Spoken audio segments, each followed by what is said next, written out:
കണ്ണൂർ ജില്ലയിലായിരുന്നു നാടിനെ നടുക്കിയ സംഭവം അരങ്ങേറിയത്. പടന്നക്കരയിലെ ഒരു വീട്ടിൽ അതിരാവിലെ തന്നെ ഒരു കൊച്ചുകുട്ടിക്ക് കലശലായ ചുമയും ഛർദിലും അനുഭവപ്പെടുന്നു. തലശ്ശേരിയിലുള്ള ഒരു പ്രൈവറ്റ് ഹോസ്പിറ്റലിലേക്ക് കുട്ടിയെ കൊണ്ടുപോയെങ്കിലും സ്ഥിതി ഗുരുതരമായതിനെ തുടർന്ന് മാംഗ്ലൂരിലുള്ള ഒരു ആശുപത്രിയിലേക്കാണ് പിന്നീട് കുട്ടിയെ മാറ്റിയത്. വിദഗ്ധ ചികിത്സ നൽകിയെങ്കിൽ പോലും കുട്ടിയുടെ മരണം വൈകാതെ തന്നെ സ്ഥിരീകരിച്ചു. കീർത്തനയുടെ മരണം സംഭവിച്ച് ഏതാനും നാളുകൾക്ക് ശേഷം മൂത്ത സഹോദരിയായ ഐശ്വര്യയും സമാനമായ രീതിയിൽ അതിശക്തമായ ഓക്കാനവും ഛർദിയുമൊക്കെ അനുഭവപ്പെട്ട് കുഴഞ്ഞു വീണു. തലശ്ശേരിയിലെ ഹോസ്പിറ്റലിൽ എത്തിച്ച് ചികിത്സ നടത്തിയെങ്കിലും ഒരു വ്യത്യാസവും കാണാത്തതിനെ തുടർന്ന് മാതാവ് സൗമ്യയും അവരുടെ അച്ഛനും അമ്മയും ചേർന്ന് കോഴിക്കോടുള്ള ആശുപത്രിയിൽ പ്രവേശിപ്പിച്ചെങ്കിലും ഐശ്വര്യയുടെ മരണവും സംഭവിച്ചു. ആ രണ്ട് പെൺകുട്ടികളുടെയും മരണം നാട്ടുകാരെയും ബന്ധുക്കളെയും എല്ലാം ഒരുപോലെ ഉലച്ചു. ഒരു വീട്ടിലെ രണ്ട് പെൺമക്കൾ ഒരുപോലെ മരണപ്പെട്ട സാഹചര്യത്തിൽ ബന്ധുക്കളൊക്കെ ആ വീട്ടിലെത്തി വീട്ടുകാരെ ആശ്വസിപ്പിക്കുന്നത് പതിവായിരുന്നു. ഐശ്വര്യയുടെ മരണം സംഭവിച്ച 43 ദിവസങ്ങൾ പിന്നിട്ട സമയത്തായിരുന്നു ആ വീട്ടിലെ ഗൃഹനാഥനായ കുഞ്ഞിക്കണ്ണന്റെ ഭാര്യയും ഐശ്വര്യയുടെ മുത്തശ്ശിയുമായ കമലാക്ഷി അമ്മയ്ക്കും സമാനമായ രീതിയിൽ അതിശക്തമായ ക്ഷീണവും ഛർദിലും അനുഭവപ്പെട്ടത്.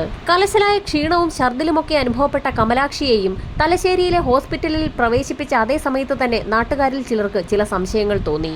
ഒരു കുടുംബത്തിലെ മൂന്നാമത്തെ വ്യക്തിക്കാണ് സമാനമായ രീതിയിലെ ലക്ഷണങ്ങളെ തുടർന്ന് ഹോസ്പിറ്റലിൽ പ്രവേശിപ്പിക്കുന്നത്. അതിൽ 2 പേർ മരണപ്പെടുകയും ചെയ്തിരിക്കുകയാണ്.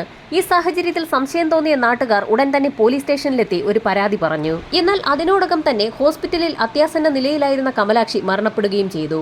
ഒരേ രീതിയിൽ ഏതാനും നാളുകളുടെ ഇടവേളകളിൽ ഛർദിൽ അനുഭവപ്പെട്ട് 3 പേർ മരിച്ച സാഹചര്യത്തിൽ പോലീസിന് സംശയം തോന്നിയ പോലീസ് സംഘം നാട്ടുകാരുടെ പരാതി ഫയലിൽ സ്വീകരിച്ച ശേഷം വിശദമായ ഒരു അന്വേഷണം തന്നെ നടത്തി.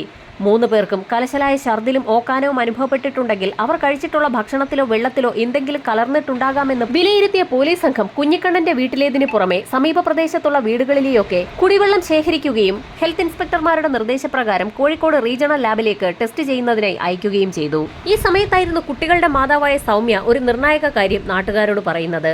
നേരത്തെ അവരുടെ വീട്ടിലെ വെള്ളം ടെസ്റ്റ് ചെയ്യാൻ അയച്ച സമയത്ത് വെള്ളത്തിൽ അമോണിയയുടെ സാന്നിധ്യം റിപ്പോർട്ട് ചെയ്തിട്ടുണ്ടായിരുന്നു എന്ന് സൗമ്യ പറഞ്ഞതോടുകൂടി നാട്ടുകാർക്കാകെ ഭയമായി.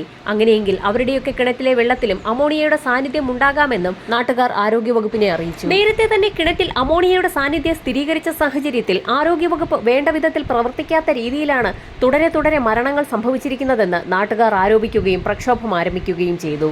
ഇതേസമയം തന്നെ ഹോസ്പിറ്റലിൽ കമലാക്ഷിയുടെ മൃതദേഹം പോസ്റ്റ്മോർട്ടം ചെയ്യുന്നതിനുള്ള നടപടികൾ ആരംഭിച്ചിരുന്നു. നടപടികൾ ആരംഭിച്ച സമയത്ത് തന്നെ കമലാക്ഷി വിഷം ഉള്ളിൽ ചെന്നാണ് മരിച്ചിരിക്കുന്നതെന്ന് തനിക്ക് സംശയമുള്ളതായി ഫോറൻസിക് സർജൻ പോലീസിനോട് പറഞ്ഞു.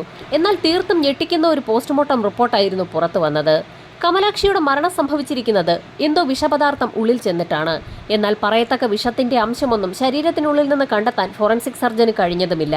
ആ സാഹചര്യത്തിൽ കമലാക്ഷിയുടെ ആന്തരികാവയവങ്ങൾ രാസപരിശോധനയ്ക്ക് വിധേയമാക്കാൻ തന്നെ ഡോക്ടർമാരടങ്ങുന്ന സംഘം തീരുമാനിക്കുകയും പരിശോധനയ്ക്കായി കോഴിക്കോട് ലാബിലേക്ക് അയച്ചു കൊടുക്കുകയും ചെയ്തു.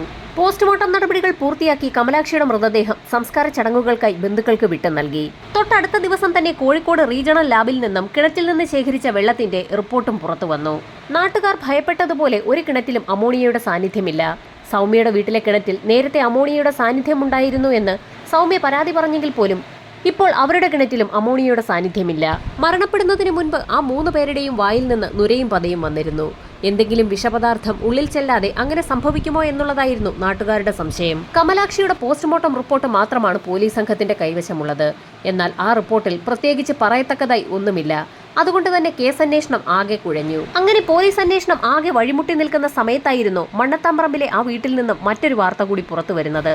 ആ വീട്ടിലെ ഗൃഹനാഥനായ കുഞ്ഞിക്കണ്ണനെയും സമാനമായ രീതിയിൽ വായിൽ നിന്നും മൂക്കിൽ നിന്നുമൊക്കെ നുരയും പതയും വരികയും ഛർദിലും ഓക്കാനവും ഒക്കെ അനുഭവപ്പെട്ടതിനെ തുടർന്ന് നാട്ടുകാർ ചേർന്ന് ആശുപത്രിയിൽ പ്രവേശിപ്പിച്ചിരിക്കുകയാണ്.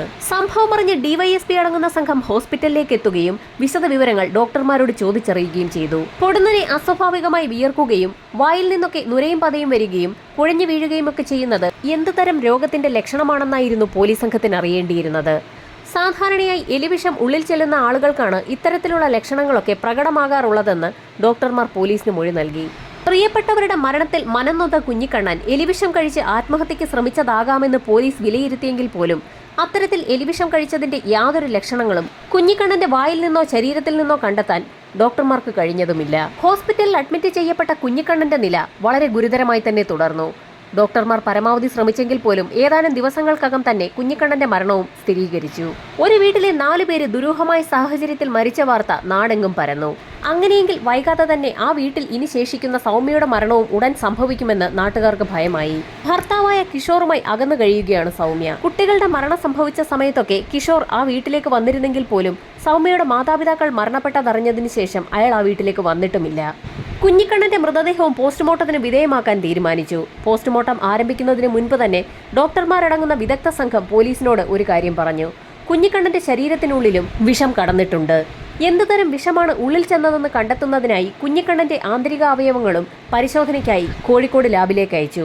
ഇതേ സമയം തന്നെ മറ്റൊരു വാർത്തയും പരന്നു. മറ്റുള്ളവർക്ക് സംഭവിച്ചതുപോലെ തന്നെ സമാനമായ രീതിയിൽ രോഗലക്ഷണങ്ങളോടുകൂടി സൗമ്യയെയും നാട്ടുകാർ ആശുപത്രിയിൽ പ്രവേശിപ്പിച്ചിരിക്കുകയാണ്. ഒരു വീട്ടിലെ 5 പേർക്കും സമാനമായ ലക്ഷണങ്ങൾ അനുഭവപ്പെടുകയും അതിൽ 4 പേർ മരണപ്പെടുകയും ചെയ്തിരിക്കുകയാണ്. 5ാമത്തെ വ്യക്തിയായ സൗമ്യ ഏതു നിമിഷവും മരണത്തെ വരിച്ചേക്കാം. അതുകൊണ്ട് തന്നെ മണ്ണത്താംപറമ്പിലെ വീട്ടിൽ എന്തോ ചില പ്രശ്നങ്ങളുണ്ട് എന്ന് മനസ്സിലാക്കിയ പോലീസ് സംഘം അന്വേഷണം കൂടുതൽ വിപുലമാക്കാൻ തീരുമാനിച്ചു. ഈ സമയത്തായിരുന്നു കമലാക്ഷിയമ്മയുടെ ആന്തരികാവയവങ്ങളുടെ രാസപരിശോധനാ ഫലം പുറത്തുവരുന്നത്. വളരെ കുറഞ്ഞ അളവിൽ ഒരു രാസപദാർത്ഥം കമലാക്ഷിയുടെ ശരീരത്തിൽ നിരന്തരമായി അടിഞ്ഞുകൂടിയിരിക്കുകയാണ്. ഫോസ്ഫീൻ എന്ന രാസപദാർത്ഥമാണ് ശരീരത്തിനുള്ളിൽ കടന്നിരിക്കുന്നത്. അതെങ്ങനെയാണ് ശരീരത്തിനുള്ളിൽ അടിഞ്ഞുകൂടിയിരിക്കുന്നതെന്നും റിപ്പോർട്ടിൽ വ്യക്തമാക്കിയിട്ടുണ്ട്. അലൂമിനിയം ഫോസ്ഫൈഡും നമ്മുടെ ശരീരത്തിനുള്ളിലെ ദഹനരസമായ ഹൈഡ്രോക്ലോറിക് ആസിഡും തമ്മിൽ ചേരുമ്പോഴാണ് ഫോസ്ഫീൻ രൂപപ്പെടുന്നത്. അലൂമിനിയം ഫോസ്ഫൈഡാണ് എലിവിഷത്തിലെ പ്രധാനപ്പെട്ട രാസവസ്തു. ഈ സമയത്തായിരുന്നു എലിവിഷം കഴിച്ച വ്യക്തികളിൽ നേരത്തെ സമാന ലക്ഷണങ്ങൾ കണ്ടിട്ടുണ്ട് എന്ന് ഒരു ഡോക്ടർ പറഞ്ഞ കാര്യം പോലീസ് സംഘത്തിന് ഓർമ്മ വന്നത്. വളരെ കുറഞ്ഞ അളവിൽ കാലങ്ങളോളമായി അലൂമിനിയം ഫോസ്ഫൈഡ് ശരീരത്തിനുള്ളിലേക്ക് കടക്കുകയും പിന്നീട് ഹൈഡ്രോക്ലോറിക് ആസിഡുമായി പ്രവർത്തിച്ച് ഫോസ്ഫീനായി രൂപാന്തരം പ്രാപിക്കുകയും ചെയ്തിരിക്കുകയാണ്. ശരീരത്തിൽ രൂപപ്പെട്ടിരിക്കുന്ന ഫോസ്ഫീനാണ് പിന്നീട് ആന്തരിക അവയവങ്ങളെയൊക്കെ നശിപ്പിച്ച് രോഗിയെ മരണത്തിലേക്ക് നയിച്ചിരിക്കുന്നത്. കമലാക്ഷിയുടെ ആന്തരികാവയവങ്ങളുടെ പരിശോധനാ റിപ്പോർട്ട് പോലീസ് സംഘത്തിന് ഒരു പിടിവള്ളിയായി മാറി. ഇതേ സമയം തന്നെ ഹോസ്പിറ്റലിൽ അഡ്മിറ്റ് ചെയ്യപ്പെട്ട സൗമ്യയുടെ സ്രവപരിശോധനയിലും എലിവിഷത്തിന്റെ അംശം കണ്ടെത്തി. കുഞ്ഞിക്കണ്ണന്റെ ആന്തരികാവയവങ്ങളുടെ പരിശോധനാ ഫലം അപ്പോഴും പുറത്തു വന്നിട്ടില്ലായിരുന്നു. ഇതിനിടയിൽ ഗവൺമെന്റിന്റെ പ്രത്യേക അനുമതിയോടുകൂടി കമലാക്ഷി അമ്മയ്ക്ക് മുൻപ് മരണപ്പെട്ട സൗമ്യയുടെ മൂത്ത മകൾ ഐശ്വര്യയുടെ മൃതദേഹം പുറത്തെടുത്ത് പരിശോധന നടത്താൻ തീരുമാനവുമായി. ഉന്നത ഉദ്യോഗസ്ഥരുടെയും ഫോറൻസിക് സംഘത്തിന്റെയും നേതൃത്വത്തിൽ ഐശ്വര്യയുടെ മൃതദേഹം പുറത്തെടുത്ത് പരിശോധന ആരംഭിച്ചു. പരിശോധന നടത്തി ആദ്യ സമയത്ത് തന്നെ ഐശ്വര്യയുടെ ശരീരത്തിലും എലിവിഷം കടന്നിട്ടുണ്ടെന്ന് ഫോറൻസിക് സർജൻ പോലീസിനോട് പറഞ്ഞു. അത് ഉറപ്പാക്കുന്നതിനായി ആ മൃതദേഹത്തിന്റെ ആന്തരികാവയവങ്ങൾ രാസപരിശോധന നടത്തുന്നതിനായി ലാബിലേക്ക് അയച്ചുകൊടുത്തു. ഇതിനിടയിൽ ആശുപത്രിയിൽ അഡ്മിറ്റായിട്ടുള്ള സൗമ്യ പല കാര്യങ്ങളും അവിടുത്തെ നേഴ്സുമാരോട് തിരക്കുന്നതായി പോലീസ് അറിഞ്ഞു. നേരത്തെ കമലാക്ഷിയുടെയും കുഞ്ഞിക്കണ്ണന്റെയും ആന്തരികാവയവങ്ങൾ രാസപരിശോധനയ്ക്കായി അയച്ചതിന്റെ പരിശോധനാഫലം പുറത്തു വന്നോ എന്നുള്ള കാര്യമായിരുന്നു സൗമ്യ നേഴ്സുമാരോട് തിരക്കിയത്. എന്നാൽ ആ റിപ്പോർട്ടുകളൊന്നും തന്നെ പുറത്തു വന്നിട്ടില്ല എന്ന് നേഴ്സുമാർ സൗമ്യയോട് പറയുകയും ചെയ്തു. സൗമ്യ വീണ്ടും വീണ്ടും ആ റിപ്പോർട്ടിനെ കുറിച്ച് തിരക്കുന്ന കാര്യം ഡ്യൂട്ടിയിലുണ്ടായിരുന്ന നേഴ്സ് ഉടൻ തന്നെ പോലീസ് സംഘത്തെ അറിയിക്കുകയും ചെയ്തു. സൗമ്യ ഇടയ്ക്കിടയ്ക്ക് രാസപരിശോധനാ റിപ്പോർട്ട് തിരക്കുന്നതിൽ സംശയം തോന്നിയ പോലീസ് സംഘം സൗമ്യയെക്കുറിച്ച് വിശദമായി തന്നെ ഒന്ന് പഠിക്കാൻ തീരുമാനിച്ചു. സൗമ്യയെക്കുറിച്ച് വിശദമായ ഒരു അന്വേഷണം നടത്താൻ പോലീസ് സംഘം തീരുമാനിച്ചതിന് പിന്നിലെ കാരണം സൗമ്യയുടെ ചേച്ചിയാണ്. സൗമ്യയുടെ പിതാവ് കുഞ്ഞിക്കണ്ണൻ രോഗം മൂർച്ഛിച്ച് മരണപ്പെടുന്നതിന് ഏതാനും നാളുകൾക്ക് മുൻപ് തന്നെ സമാനമായ ലക്ഷണങ്ങളോടുകൂടി ആശുപത്രിയിൽ അഡ്മിറ്റ് ആയിരുന്നു. ആ സമയത്ത് കുഞ്ഞിക്കണ്ണനൊപ്പം ആശുപത്രിയിൽ ഉണ്ടായിരുന്നത് സൗമ്യയുടെ ചേച്ചിയായിരുന്നു. അന്ന് ഹോസ്പിറ്റലിൽ അഡ്മിറ്റായ കുഞ്ഞിക്കണ്ണൻ സൗമ്യയുടെ ചേച്ചിയോട് ചില കാര്യങ്ങൾ പറഞ്ഞതായി ആ സ്ത്രീ പോലീസിനെ അറിയിച്ചു. ആ സ്ത്രീ പറഞ്ഞ കാര്യങ്ങൾ കേട്ട് അമ്പരന്ന് പോയ ഡിവൈഎസ്പി അടങ്ങുന്ന സംഘം ഉടൻ തന്നെ പോലീസ് സംഘത്തെ വിവിധ ഗ്രൂപ്പുകളാക്കി തിരിക്കുകയും ഓരോ സംഘത്തിനും ഓരോ ചുമതല വീതം വീതിച്ചു നൽകുകയും ചെയ്തു. അന്വേഷണത്തിന്റെ ഭാഗമായി പോലീസ് സംഘം ആദ്യം എത്തിയത് സൗമ്യ നേരത്തെ ജോലി ചെയ്തിരുന്ന കശുവണ്ടി ഫാക്ടറിയിലാണ്. കശുവണ്ടി ഫാക്ടറിയിൽ ജോലി ചെയ്തിരുന്ന സമയത്തായിരുന്നു കിഷോർ എന്ന വ്യക്തിയുമായി സൗമ്യ അടുപ്പത്തിലാകുന്നതും പിന്നീട് ആ ബന്ധം വിവാഹത്തിൽ കലാശിക്കുകയും ചെയ്തത്. 2 പെൺമക്കൾ പിറന്നതിനു ശേഷം അഭിപ്രായ വ്യത്യാസങ്ങളെ തുടർന്ന് പിന്നീട് കിഷോറുമായുള്ള ബന്ധം സൗമ്യ വേർപെടുത്തുകയായിരുന്നു. സൗമ്യയുടെ വരുമാന സ്രോതസ്സുകളെക്കുറിച്ചും വിശദമായി മറ്റൊരു സംഘം പോലീസുകാർ അന്വേഷണം നടത്തി. ആശുപത്രിയിൽ അഡ്മിറ്റായിരുന്ന സമയത്ത് കുഞ്ഞിക്കണ്ണൻ സൗമ്യയുടെ ചേച്ചിയോട് പറഞ്ഞ കാര്യങ്ങൾ സത്യമാണോ എന്ന് അന്വേഷിക്കുന്നതിന്റെ ഭാഗമായി സൗമ്യയുടെ കോൾ ഡേറ്റ റെക്കോർഡുകൾ വിശദമായ ഒരു അന്വേഷണത്തിന് വിധേയമാക്കാൻ സൈബർ സെല്ലിന് നിർദ്ദേശം നൽകി. കോൾ ഡേറ്റ റെക്കോർഡുകൾ കേന്ദ്രീകരിച്ച് നടത്തിയ അന്വേഷണത്തിൽ നിരവധി കോളുകൾ സൗമ്യ വിളിച്ചിട്ടുണ്ടെന്നും വിളിച്ചിരിക്കുന്നത് അത്രയും പുരുഷന്മാരെയാണെന്നും കണ്ടെത്തി. 18 മുതൽ 50 വയസ്സ് വരെയുള്ള പുരുഷന്മാരുമായി ഫോണിലൂടെ സൗമ്യയ്ക്ക് അടുപ്പമുണ്ടെന്ന് പോലീസിന് വ്യക്തമായി. അർദ്ധരാത്രി വരെ സൗമ്യ പലരെയും വിളിച്ചിട്ടുണ്ടെന്ന് മനസ്സിലാക്കിയ സൈബർ സംഘം പോലീസിന്റെ നിർദ്ദേശമനുസരിച്ച് ഓരോ കോളുകളുടെയും ടവർ ലൊക്കേഷനുകൾ വിശദമായി തന്നെ എവിടെയാണ് കാണിക്കുന്നത് എന്നുള്ള കാര്യം കൂടി അന്വേഷിച്ചു. ടവർ ലൊക്കേഷനുകൾ കേന്ദ്രീകരിച്ച് നടത്തിയ അന്വേഷണത്തിൽ ഒട്ടുമിക്ക നമ്പറുകളും സൗമ്യയുടെ വീടിരിക്കുന്ന സമീപ സ്ഥലത്ത് തന്നെ കാണിക്കുന്നതായാണ് കണ്ടെത്താൻ കഴിഞ്ഞത്. എന്നാൽ പകലൊക്കെ ആ നമ്പറുകൾ മറ്റു പല സ്ഥലങ്ങളിലുമാണുള്ളത്. രാത്രി സമയത്ത് സൗമ്യയുടെ വീടിന് പരിസരത്തൊക്കെ ആ നമ്പർ കാണിക്കുന്നതിന്റെ അർത്ഥം ആ വ്യക്തികളൊക്കെ സൗമ്യയുടെ വീടിരിക്കുന്ന സ്ഥലത്തേക്ക് എത്തുന്നുണ്ട് എന്നുള്ളത് ഉറപ്പിക്കുന്ന കാര്യമാണെന്ന് പോലീസിന് വ്യക്തമായി. ആ വീട്ടിൽ യഥാർത്ഥത്തിൽ രാത്രിയിൽ ആരൊക്കെയോ വന്നു പോകാറുണ്ട് എന്നുള്ള കാര്യമായിരുന്നു സൗമ്യയുടെ പിതാവ് കുഞ്ഞിക്കണ്ണൻ സൗമ്യയുടെ ചേച്ചിയോട് പറഞ്ഞത്. എന്നാൽ രാത്രികാലങ്ങളിൽ വീട്ടിൽ വന്നു പോകാറുള്ള വ്യക്തികളെ കുഞ്ഞിക്കണ്ണനോ ഭാര്യ കമലാക്ഷിയോ കണ്ടിട്ടേയില്ല. രാത്രിയിൽ ഞെട്ടിയുണർന്ന സൗമ്യയുടെ മൂത്ത മകൾ ഐശ്വര്യയായിരുന്നു സൗമ്യയ്ക്കൊപ്പം 2 പുരുഷന്മാരെ കണ്ട വിവരം മുത്തശ്ശനോടും മുത്തശ്ശിയോടും പറഞ്ഞിരുന്നത്. തൊട്ടടുത്ത ദിവസം തന്നെ കുഞ്ഞിക്കണ്ണൻ അക്കാര്യങ്ങൾ സൗമ്യയോട് ചോദിച്ചെങ്കിലും സൗമ്യ അതൊക്കെ പാടെ നിഷേധിച്ചു. കുഞ്ഞിക്കണ്ണനും ഭാര്യയും കണ്ടിട്ടില്ലാത്ത കാര്യമായതുകൊണ്ട് തന്നെ അനാവശ്യ കാര്യങ്ങൾ പറഞ്ഞു പരത്തരുതെന്ന് അവൾ ശക്തമായി തന്നെ താക്കീത് ചെയ്യുകയും ചെയ്തു. അതുകൊണ്ട് തന്നെ കുഞ്ഞിക്കണ്ണനും ഭാര്യയും അക്കാര്യം മറ്റാരോടും പറഞ്ഞിരുന്നില്ല. പേരക്കുട്ടികളുടെയും ഭാര്യ കമലാക്ഷിയുടെയും മരണം സംഭവിച്ച സാഹചര്യത്തിലായിരുന്നു കുഞ്ഞിക്കണ്ണൻ അക്കാര്യങ്ങളൊക്കെ സൗമ്യയുടെ ചേച്ചിയോട് പറഞ്ഞത്. സൗമ്യയെ വിശദമായ ചോദ്യം ചെയ്യലിന് വിധേയയാക്കുന്നതിന് മുൻപ് തന്നെ സൗമ്യയുമായി ബന്ധപ്പെട്ടിട്ടുള്ള മുഴുവൻ കാര്യങ്ങളും കണ്ടെത്താൻ തന്നെ തീരുമാനിച്ച പോലീസ് സംഘം സൗമ്യയുടെ കോൾ ഡാറ്റ റെക്കോർഡുകൾ കേന്ദ്രീകരിച്ച് നടത്തിയ അന്വേഷണത്തിന്റെ ഭാഗമായി കണ്ടെത്തിയ ഫോൺ നമ്പറുകളിൽ ഉൾപ്പെട്ടിട്ടുള്ള വ്യക്തികളെയൊക്കെ രഹസ്യമായി നിരീക്ഷിക്കുകയും അവരെയൊക്കെ സ്റ്റേഷനിലേക്ക് വിളിപ്പിച്ച് ചോദ്യം ചെയ്യുകയും ചെയ്തു. അന്വേഷണത്തിൽ 18-കാരൻ ഉൾപ്പെടെയുള്ള ആളുകൾ സൗമ്യയുടെ വീട്ടിൽ വന്നതായി കണ്ടെത്തുകയും ചെയ്തു. ഇതിനോടകം തന്നെ കുഞ്ഞിക്കണ്ണന്റെ ആന്തരികാവയവങ്ങളുടെ രാസപരിശോധനാ ഫലവും പുറത്തുവന്നു. വളരെ കുറഞ്ഞ അളവിൽ കാലങ്ങളോളമായി അലൂമിനിയം ഫോസ്ഫൈഡ് ഉള്ളിൽ കടന്നതിന് ശേഷം ഫോസ്ഫീനായി മാറിയിരിക്കുകയാണ്. അധികം വൈകാതെ തന്നെ ഐശ്വര്യയുടെ ബോഡി പാർട്സിന്റെ രാസപരിശോധനാ ഫലവും പുറത്തുവന്നു. സമാനമായ രീതിയിലുള്ള റിപ്പോർട്ടായിരുന്നു അതിലുമുള്ളത്. ഇതിൽ നിന്ന് പോസ്റ്റ്മോർട്ടം ചെയ്യപ്പെട്ട 3 വ്യക്തികളുടെയും ശരീരത്തിൽ എലിവിഷം കടന്നിട്ടുണ്ട് എന്ന് പോലീസിന് വ്യക്തമായി. ആശുപത്രിക്ക് പുറത്ത് സൗമ്യയെക്കുറിച്ചുള്ള വിശദമായ അന്വേഷണത്തിൽ പോലീസ് സംഘം മുഴുകിയിരിക്കുന്ന സമയത്ത് ആശുപത്രി കിടക്കയിൽ കിടക്കുന്ന സൗമ്യ നേഴ്സുമാരോട് പല കാര്യങ്ങളും അന്വേഷിക്കുന്നുണ്ടായിരുന്നു. എന്നാൽ പുറത്തു നടക്കുന്ന അന്വേഷണ രീതികളെക്കുറിച്ച് ഒരു കാരണവശാലും സൗമ്യ അറിയരുതെന്നുള്ള നിർദ്ദേശം പോലീസ് സംഘം ആശുപത്രി അധികൃതർക്ക് നൽകിയിരുന്നു. ഏതാനും ദിവസങ്ങൾക്കകം തന്നെ സൗമ്യയുടെ കണ്ടീഷൻ ബെറ്ററായി വന്നു. സൗമ്യ നന്നായി സംസാരിക്കാൻ കഴിയുന്ന ഒരു സ്റ്റേജിൽ എത്തിയപ്പോഴേക്കും പോലീസ് സംഘം സൗമ്യയെ ഹോസ്പിറ്റലിൽ നിന്ന് ഡിസ്ചാർജ് ചെയ്യിക്കുകയും നേരെ സ്റ്റേഷനിൽ കൊണ്ടുപോയി വിശദമായ ചോദ്യം ചെയ്യലിന് വിധേയയാക്കുകയും ചെയ്തു. എന്നാൽ എത്ര ചോദ്യം ചെയ്തിട്ടും ആ മരണങ്ങളുമായി തനിക്ക് യാതൊരു ബന്ധവുമില്ല എന്ന് സൗമ്യ ആവർത്തിച്ച് പറഞ്ഞുകൊണ്ടേയിരുന്നു. മരണപ്പെട്ടിരിക്കുന്നത് തന്റെ മാതാപിതാക്കളും 2 പെൺമക്കളുമാണ്.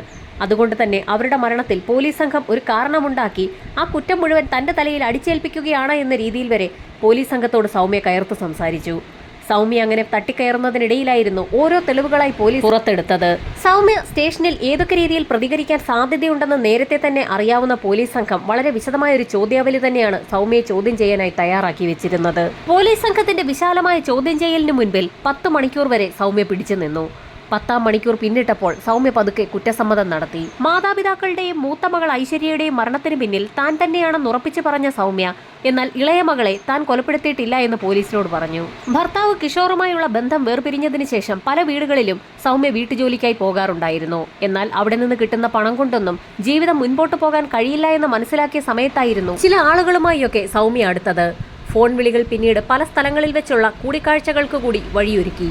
അങ്ങനെ ആ വ്യക്തികളൊക്കെ രാത്രികാലങ്ങളിൽ സൗമ്യയുടെ വീട്ടിലെ നിത്യസന്ദർശകരായി. ഒരു ദിവസം അപ്രതീക്ഷിതമായി രാത്രിയിൽ ഞെട്ടിയുണർന്ന സമയത്തായിരുന്നു മൂത്ത മകൾ ഐശ്വര്യ സൗമ്യയ്ക്കൊപ്പം 2 പുരുഷന്മാരെ കണ്ടത്. മകളായ ഐശ്വര്യ ഉണർന്നു എന്ന് മനസ്സിലാക്കിയ സൗമ്യ ഐശ്വര്യയോട് ഉറങ്ങാൻ ആവശ്യപ്പെട്ടെങ്കിലും അവൾ ഉറങ്ങിയില്ല. അന്ന് രാത്രി ഐശ്വര്യയെ പൊതിരെ തല്ലിയായിരുന്നു സൗമ്യ ഉറക്കിയത്. ഐശ്വര്യ തനിക്കൊരു വിലങ്ങുതടിയാകുമെന്ന് മനസ്സിലാക്കിയ സൗമ്യ ഐശ്വര്യയെ കൊലപ്പെടുത്താൻ തീരുമാനിക്കുകയായിരുന്നു. എലിവിഷം നല്ല രീതിയിൽ അകത്ത് ചെന്നാൽ ആള് പെട്ടെന്ന് തന്നെ മരണപ്പെടുമെന്ന് ഉറപ്പുള്ളത് കൊണ്ട് തന്നെ അത് പോലീസിന് സംശയമുണ്ടാക്കുമെന്ന് ഉറപ്പുള്ള സൗമ്യ ചെറിയ അളവിൽ മകൾക്ക് കൊടുക്കുന്ന ചോറിൽ കലർത്തി പതിവായി വാരിക്കൊടുക്കാൻ തുടങ്ങി. ഇതൊന്നും അറിയാതെ ആ കൊച്ചുകുട്ടി അതെല്ലാം കഴിക്കുകയും ചെയ്തു. ഏതാനും നാളുകൾക്ക് ശേഷം ഐശ്വര്യയിൽ പ്രകടമായ ലക്ഷണങ്ങൾ കണ്ടു തുടങ്ങി. രോഗം മൂർച്ഛിച്ച് ആശുപത്രിയിലേക്ക് കൊണ്ടുപോയ ഐശ്വര്യ 3 മാസമാണ് മരണത്തോട് മല്ലടിച്ച് ആശുപത്രി കിടക്കയിൽ കഴിഞ്ഞത്. മരണം സംഭവിച്ച ശേഷം ഐശ്വര്യയുടെ മൃതദേഹം പോസ്റ്റ്മോർട്ടം ചെയ്യാതിരുന്നതുകൊണ്ടും ആന്തരികാവയവങ്ങൾ പരിശോധിക്കാതിരുന്നതുകൊണ്ടും എലിവിഷം ഉള്ളിൽ ചെന്ന കാര്യം ആരും തന്നെ കണ്ടെത്തിയതുമില്ല. ഐശ്വര്യയുടെ മരണം സംഭവിച്ചതിന് ശേഷമായിരുന്നു മുറിയിൽ കണ്ട കാര്യങ്ങൾ ഐശ്വര്യ തന്റെ അമ്മ കമലാക്ഷിയോട് പറഞ്ഞു എന്നുള്ള കാര്യം സൗമ്യയ്ക്ക് മനസ്സിലായത്. അതേക്കുറിച്ച് കമലാക്ഷി അമ്മ സൗമ്യയോട് ചോദിച്ച സമയത്തൊക്കെ അവൾ പല കള്ളങ്ങളും പറഞ്ഞ് ഒഴിഞ്ഞു മാറി. എങ്കിലും മാതാവിന് തന്നെ സംശയമുണ്ടെന്നുള്ള കാര്യം സൗമ്യയ്ക്ക് ഉറപ്പായിരുന്നു. ഐശ്വര്യയുടെ മരണം അന്വേഷിച്ചും അല്ലാതെയുമൊക്കെ വീട്ടിലേക്ക് വരുന്ന വ്യക്തികളെയെല്ലാം കമലാക്ഷിയമ്മ സംശയദൃഷ്ടിയോടുകൂടി നോക്കുന്നത് സൗമ്യ രഹസ്യമായി തന്നെ വീക്ഷിക്കുന്നുണ്ടായിരുന്നു. അതുകൊണ്ട് തന്നെ തന്നിൽ സംശയമുള്ള കമലാക്ഷി അമ്മയെ വകവരുത്താൻ തന്നെ തീരുമാനിച്ച സൗമ്യ അവർക്ക് കൊടുക്കുന്ന കറികളിലൊക്കെ ചെറിയ തോതിൽ എലിവിഷം കലർത്തി തുടങ്ങി.